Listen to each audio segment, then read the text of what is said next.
I am very, very, very honored to have a beautiful lady who's living in Italy connecting with us right now. I'm Cindy Paulus with the Peace Projects and the Traveling to Radio Show. And I connected with this wonderful lady, Catherine Louise Geach, through Rupam Sarma and his One Little Finger project. There was this one big meeting we all had with people from all around the world. And then I saw you for your story just for a brief little while, but my gosh, your bio is amazing. You were born in England, that's why you have that lovely English accent and that English look. But you, after Yes. that, you started playing violin at the age of 4. Like, Yes. your parents must have, were they musicians? No, my mother was an artist, a sculptress, and a painter, and my father was a painter. And actually, they were separated at the time.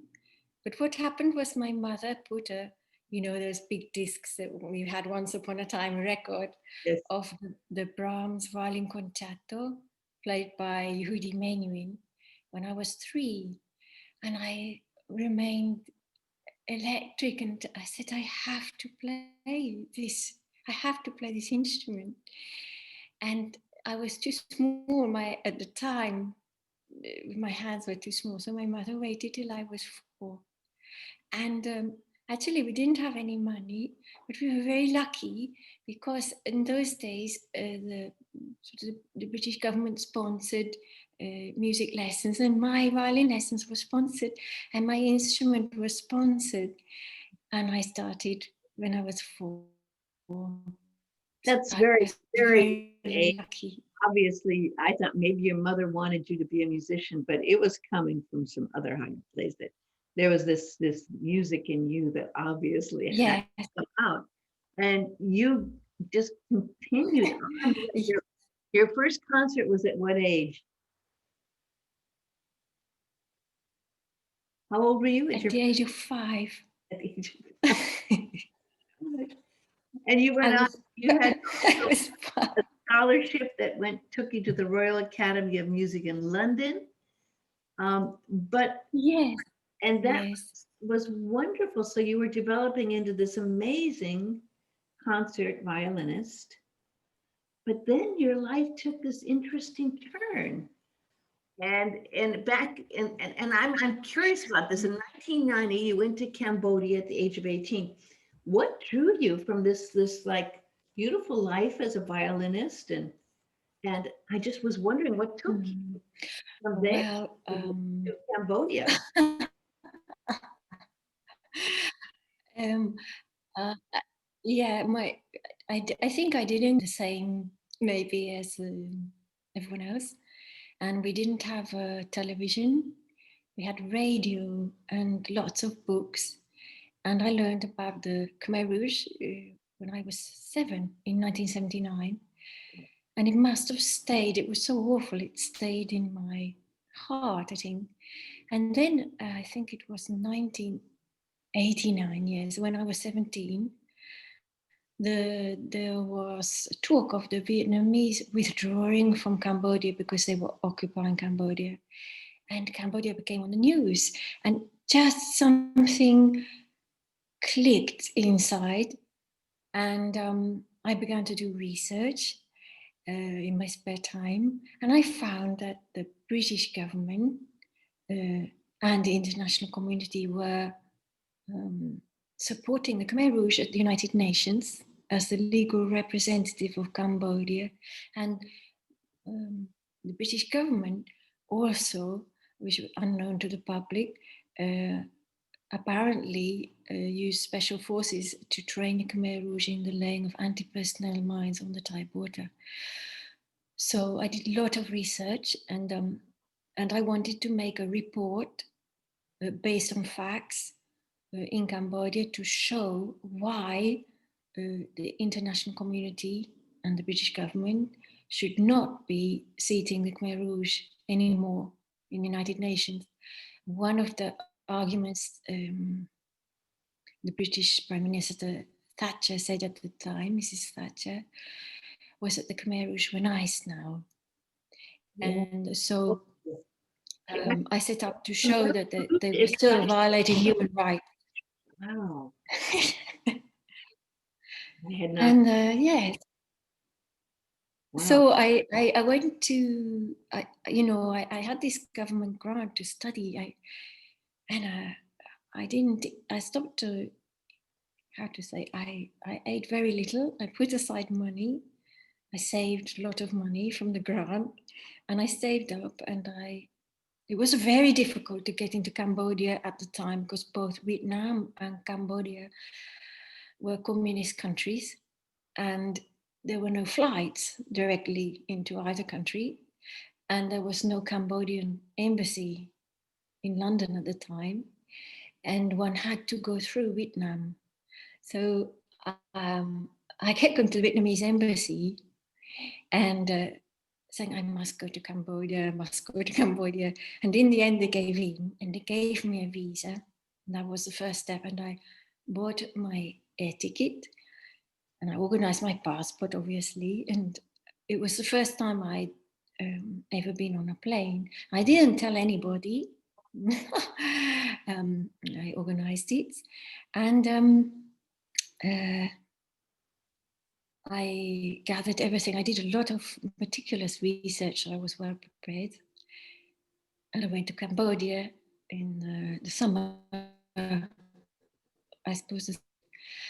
But I just want to add that my mother was very ill. She was mentally ill. And so for many years, I took care of her. Mm. And I think this was the emotional, psychological preparation to be able to be strong enough. And so I didn't have the same kind of life as an adolescent. And it helped me, I think, to be prepared. Yes. How did you So that's how. And I took my violin with me to Cambodia. So where did you stay and how did you get to the place where you could actually interact? Yeah. Did you get a translator? Okay, well, what happened is to get into Cambodia, I also went to Cambodian embassy in Vietnam with my violin. I didn't tell them I'm going to do a report on human rights because it was very political, I suppose. I said, I want to play violin for peace. And they said, oh, yes, yes. And I got a visa and I shared a car with 5 Cambodian businessmen from Hong Kong. And we drove from Saigon to Phnom Penh, and it took all day because the roads were all broken. An extraordinary experience, and got to Phnom Penh in the evening, and then the next day I went to, I managed to tell the local transport at the time. There was a cyclo, it would be a person who would peddle a sort of like a basket sitting in front. And I went to the Ministry of Foreign Affairs and I said, this is what I want to do. And it took several days of going back and forth to convince them. Now this is in Vietnam, or is this to convince Cambodia? them to get permission. Are you in Cambodia now or Vietnam? Sorry? Are you still in Vietnam? Are you? Yes, I'm in Cambodia now, in the capital Phnom Penh. And I found a very cheap hotel, Santapip Hotel, which means peace, for $4 a night, because I sort of calculated all of my funds. And it took me a long time to persuade the Ministry of Foreign Affairs. Cambodia was a very closed country. And nobody asked to go and do these things. And in the end, they gave me permission because you couldn't go out of the capital Phnom Penh without permission. Because at the time, the Khmer Rouge were everywhere. And even as close as 30 kilometers outside of Phnom Penh. And I went to diverse areas controlled by Khmer Rouge or affected by Khmer Rouge. And I had to go with a driver from the Ministry of Foreign Affairs. I wasn't allowed to go by myself. And this was part of a sort of, you know, under communism, they were afraid I might say something or do something. So I went to Kampong Spu, Kampong Chnang, and other places on different days. And well, I with the local authorities I met first, and then I went into the hospitals and I did research how many people were injured by anti-personnel mines laid by the Khmer Rouge, by rocket fire, by gunfire, how many people died, how did the Khmer Rouge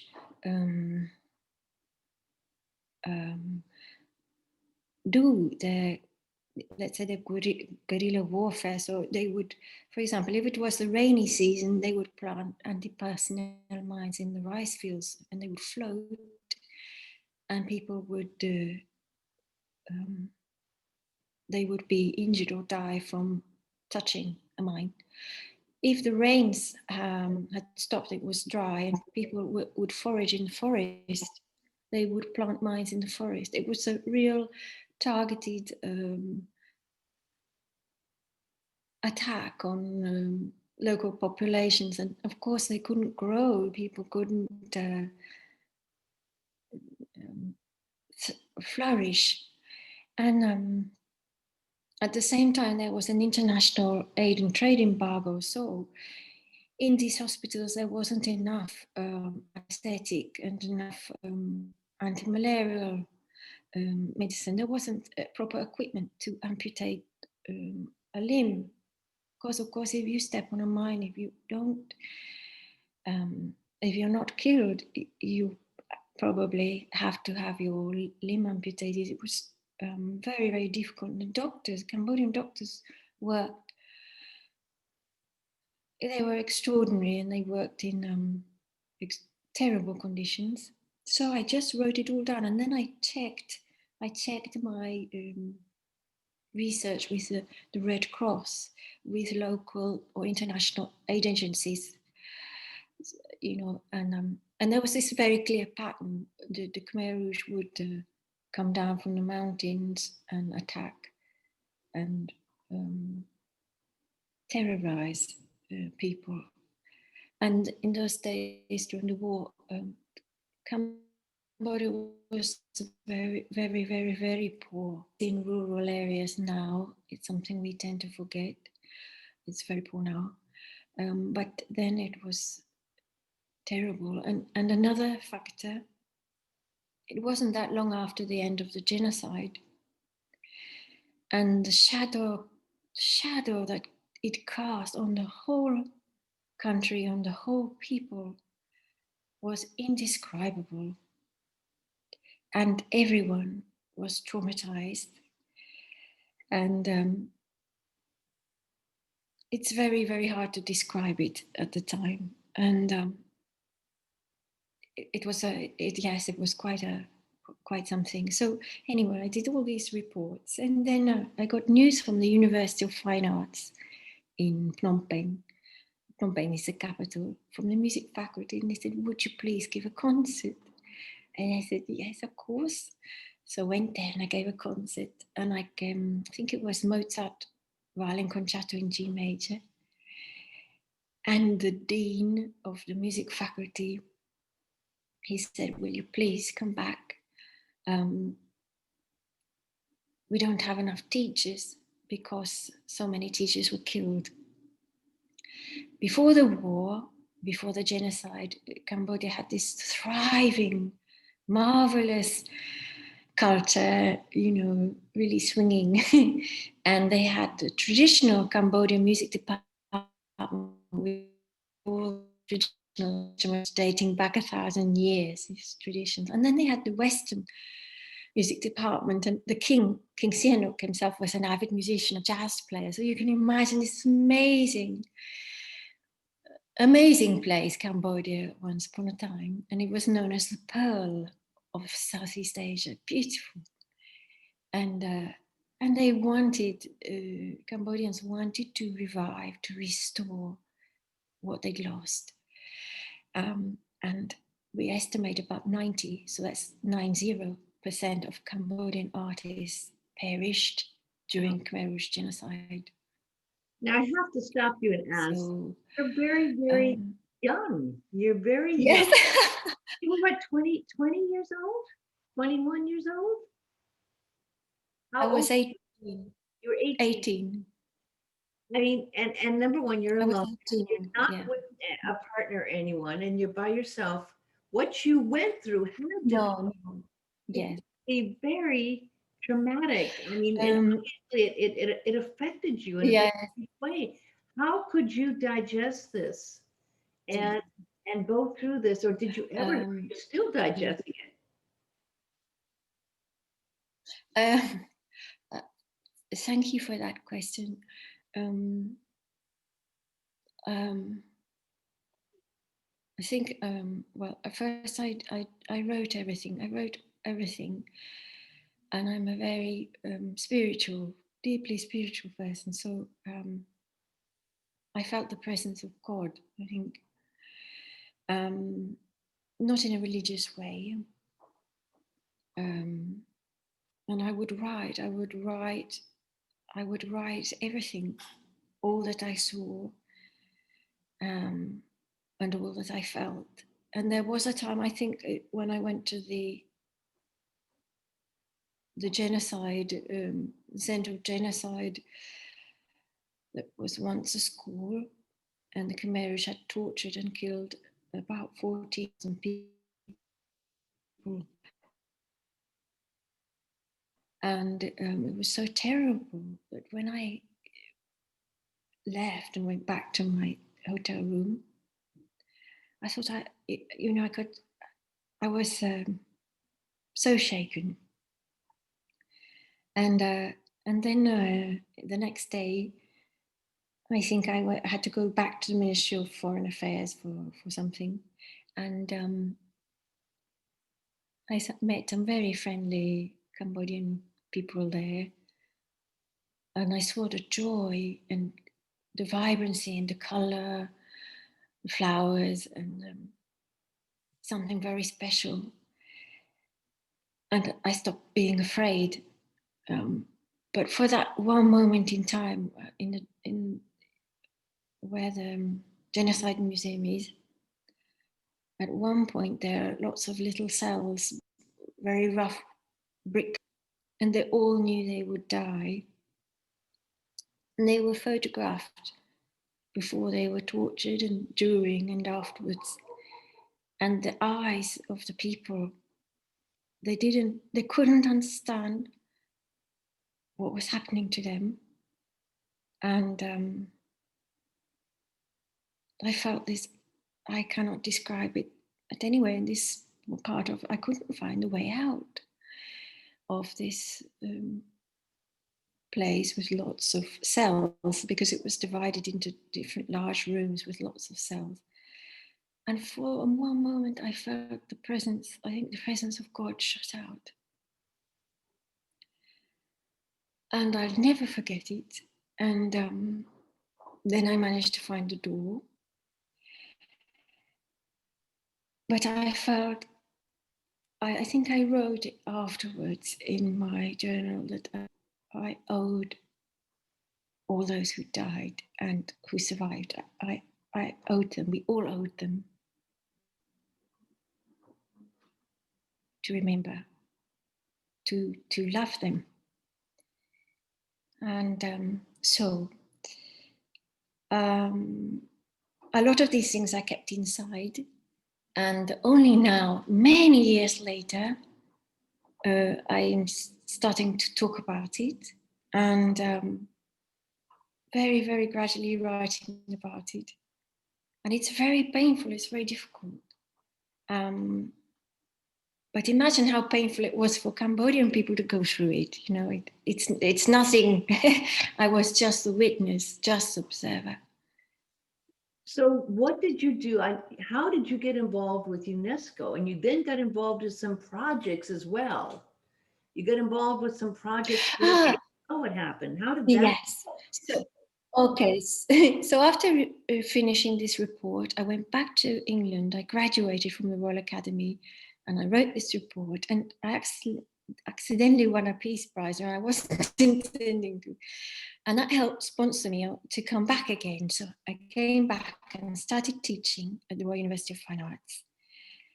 And but I felt there was something deeper there to do. And well, I started learning Cambodian music, traditional music, and then through I think it was Marino, which is probably a priest who ran a rehabilitation center. I met one of the priests, and he told me that my Cambodian colleagues were actually already teaching traditional music to veterans, people who've been very, very badly injured by the war. And so I went on my bicycle, across the river on a boat, because the bridge had been blown up, and there to the rehabilitation center, and met my colleagues there. And we taught music as therapy to these men who had been so damaged. And it was wonderful. I loved it, and it was just beautiful. And it's like when one does something like this, one plants a seed in one's heart, and it starts growing, but you're not aware. And then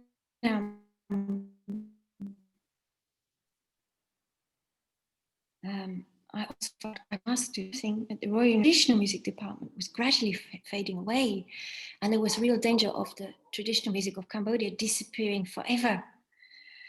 And so I asked the British Embassy. I made a project proposal, and happily the British Embassy sponsored it, and that was to sponsor the students who were studying traditional music so they could afford to come and study, because they were so poor that they often skipped lessons because they had to help their parents sell things or work, and these were adolescents. And that worked for a year. It worked, and it just sort of helped rebuild.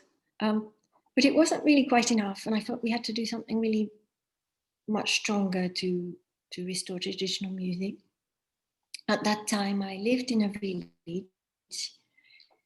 I had a little room in a wooden house on stilts, and I shared the house with the owner of the house was a lady and her daughter and son, and then below us lived two very poor Vietnamese families who lived in spaces that were divided by rush matting. And took water from the well, and I would carry it up the ladder and like that. But in the early morning before I went to teach at university, there started to become little queues of children, of adults who needed a little first aid, cuts and things like they didn't have. And I had the first aid kit, so I would sort of patch people up before going to work. And I saw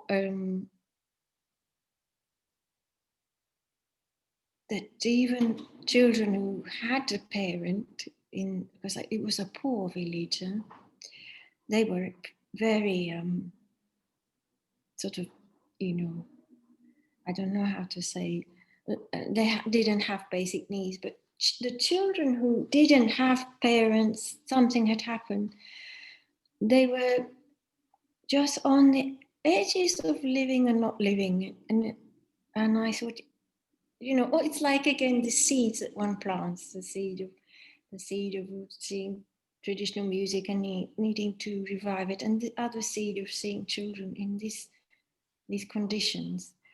And I just I don't know, I think it was after the death of my mother, I was in Cambodia, and it just all came together.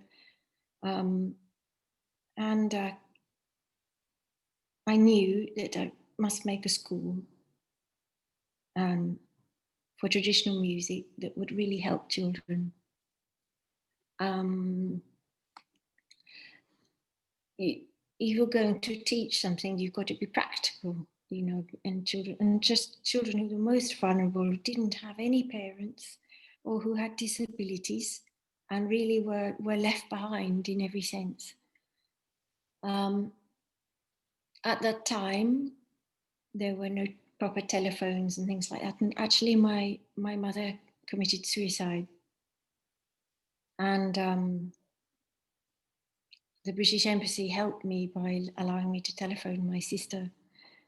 And just, it was like, I don't know how to say, in the middle of suffering, I just understood what it was I was supposed to do. There was divine intervention, obviously, but this inner commitment that you had that took you through this amazing journey.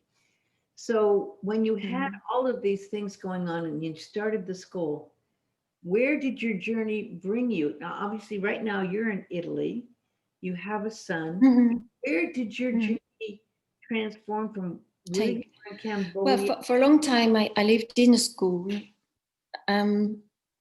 A long time I lived in the school, and I still have a room there. I go back and forth, and I ran the school, and sort of, you know, when you start at the beginning, it takes a long time to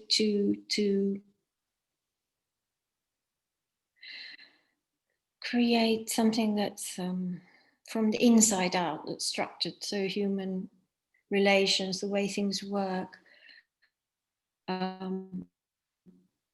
sort of put everything aside, and we just, you know, did it, and it began to grow.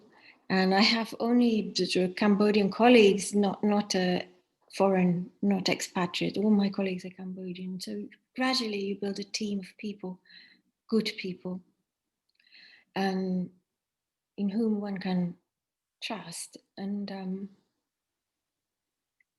you face all the difficulties. You know, there was still war going on. There was a hostage crisis as well. There was shelling, mortar fire, and things like that, and corrupt officials, and sometimes death threats, but I'm afraid that, you know, I have a sense of humour, so I don't mind. It was, you know, a tomboy side. These things, like, I kind of had fun, you know, in a certain way, and but you know, as time went on and so on, I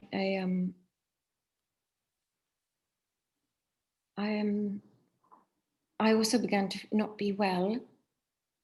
I at a certain point in about 98 or 99, I did. So I wanted to the hospital was a terrible condition, and the tuberculosis ward, it was terrible, and I did. Well, I came into contact with people with tuberculosis. I cleaned the ward actually, and sort of tidied it up. It was a very deliberate decision. I knew what I was going in for, and eventually I got tuberculosis of the upper spine, and it's very gradual, and I started to become very, very ill. So eventually I went to Italy. My mother died in Italy, which is why I went to Italy, and that's how, you know, I was cured, and my son was born. So there's this Italian part as well, but Cambodia, I go back all the time, and I'm in touch with my colleagues every day and my children, and last December we had our 25th anniversary. This year's our 26th, and all the students from 1994, 1995, they all came, and of course, they've got children as well, so I'm known as the granny. And what about your The violin granny. through all of this beautiful humanitarian work that you've done that is so touching? And quite an amazing story, which I think probably you should write a book about it. I'm going to encourage you to write a book about this because this would make an amazing movie as well. I just have to say, Catherine, this would make an amazing movie. But then where did your violin playing going through all this? Because you're a concert violinist who got involved in teaching. Yeah, But where's your violin playing now when you're in Italy? I play the. I'm a concert violinist. Where do you I play where I'm asked to play, and I sing as well. You know, I don't play the repertoire I once played before leaving Cambodia from the Sibelius Violin Concerto. I don't play that now because my spine damaged. My left arm gets tired quickly, so I can play smaller concertos and sort of the sonata of César Franck or Ravel or Bach sonatas or this kind of thing. Is Italy But a great. is Italy opened up for I've heard it shut down again with COVID-19. Well, actually, yes, I'm not working. So what I do is I practice every day as though I had a concert, you see, and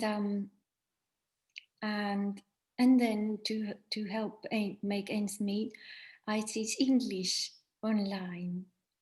Oh, But I practice as though I had a concert. Yes. and do you teach violin as well, or are you just teaching English in Italy?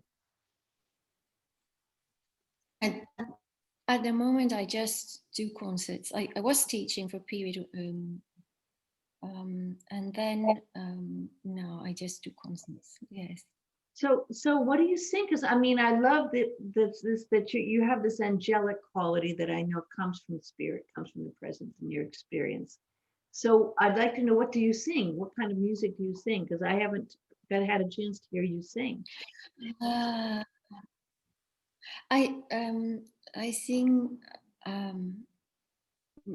medieval music like Hildegard von Bingen Oh, I love and you. Baroque music. Oh, And I tend, Hildegard, one of the most inspiring things. yeah, All the books about her and seen the movie, yes, a couple of movies about her.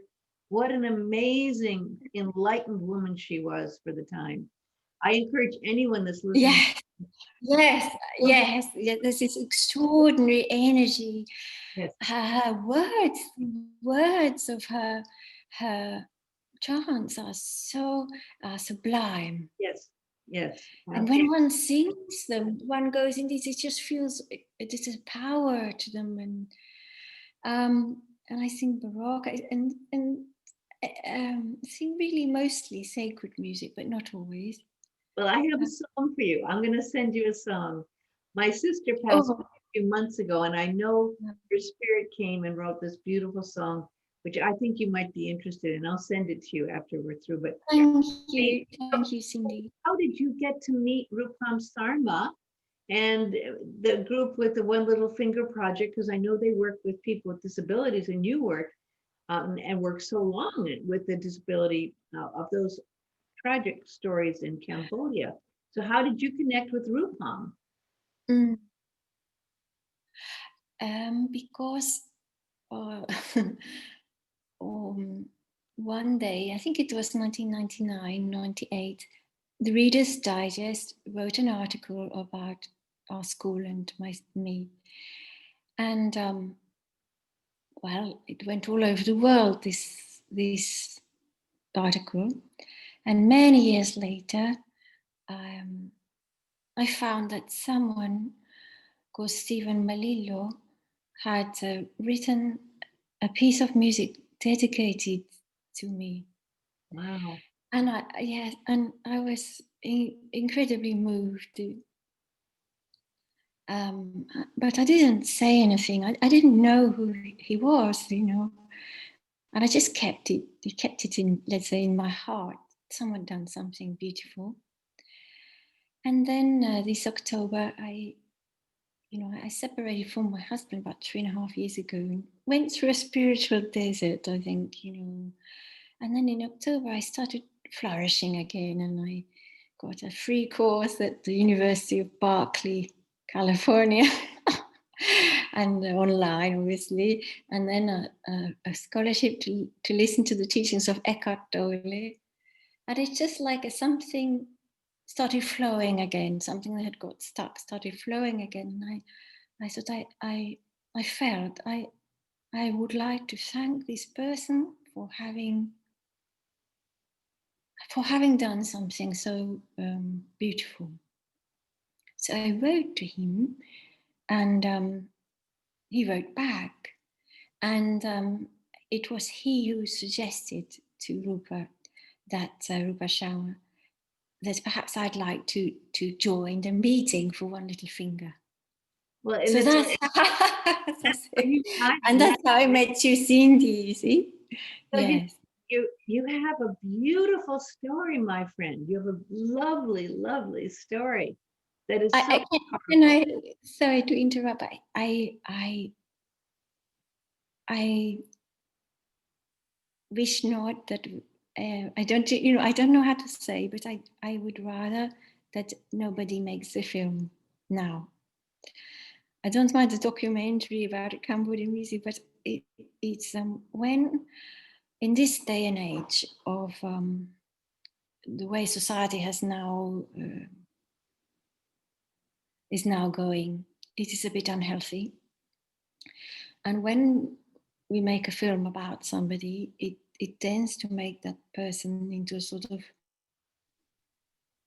celebrity, and then people go all mad and follow them, and the work that we do, my colleagues and I do for our school, because I work every day for a school. It has to be done in the silence, it has to I don't know how to describe it. I understand. Yes. I understand. Otherwise we lose the way. I don't mind beautiful pieces of music because that helps me. It gives me strength, Yes. Yeah. And you've had a spirit-driven, beautiful life of service like hardly anyone else I've talked to's been able to do. And I honor and I appreciate your work.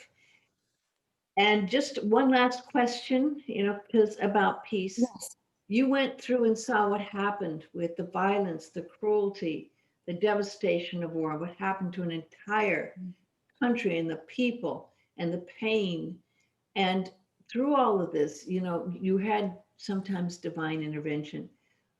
How do you come and still stay at peace with what people do that is so devastatingly cruel sometimes and harmful? And how do you find peace through all of it?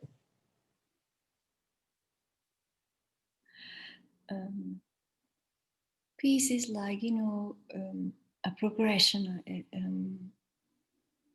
At the beginning, when one is very young, one is, have moments of consciousness, moments of peace, and moments of being unconscious, not knowing the best way. I'm human and make mistakes, a lot of mistakes.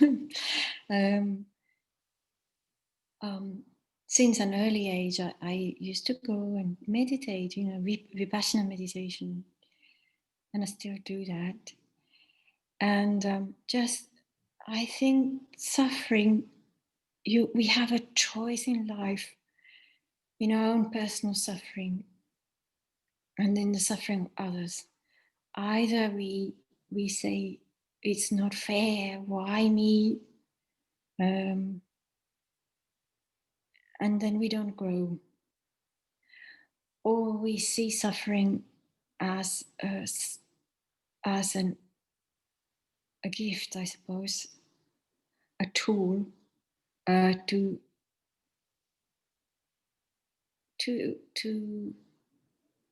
transmute, to become something other. When people have a more normal life, they don't always know how to love, really love, or forgive, or understand pain. So suffering is the teacher of how to love humanity. And gradually you go through a process where the inside of you becomes more and more in harmony. The outside becomes in harmony, to live in harmony with yourself. That doesn't mean that, one doesn't have moments. It's just gradually. I think also, for example, the separation of my husband, I understood a lot of things. I had to catch up with understanding about the effect of my mother's mental illness and death on me, and sort of do a lot of learning and things. It really is how we choose what is given to us. Absolutely.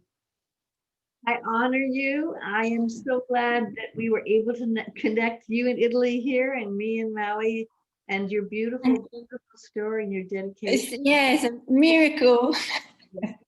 I Yeah. I'll be in touch. And thank you, Cindy. Thank you for your I'm time. so glad we got to connect. Thank you. Inspiring woman. Thank me. God bless you. Thank you so much. Bye bye. And God bless you too. Bye bye. Bye.